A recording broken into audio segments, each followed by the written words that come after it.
In order to best understand how chiropractic can help you, I think I need to give you an overview of how the human body works in the first place. Inside of every living thing, you, me, every living thing, there's an intelligence that runs our bodies. Now, whether we call that life within or nerve energy, nature, innate intelligence, or God within, there's a difference between us and a door. If I take a hammer and I hit a door and scratch it, it will never heal itself.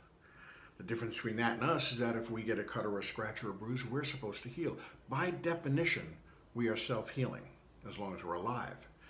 Now, if you look in any anatomy book, any book that describes how the human body works, how it functions, they all pretty much start with the same explanation. In fact, almost all of them have the same opening quote. It says, your brain and your nervous system control and coordinate all the functions of your body. The key word there being all. The messages start up here in the brain, come down the major cable, the spinal cord, branch off through the nerves, and go to every single part of your body with no exceptions. Now, therefore, obviously, it's essential that the messages that start up here get cleanly and clearly to all of the body parts. If they don't do that, you have health problems. And that is where we come in chiropractic, because we're kind of like, if you will, the electrician of the human body.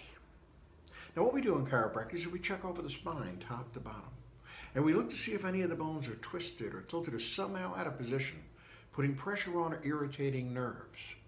When that happens, those nerves malfunction automatically. Wherever they then go, things don't work right. Whether it be a muscle or a joint or an internal organ or an area of skin, a body system, doesn't matter. If the messages can't get from the brain to the part does not function properly. So in chiropractic, we look for these misalignments called subluxations and work to correct them to allow the nerve system to function properly, to allow your brain to talk to the body parts.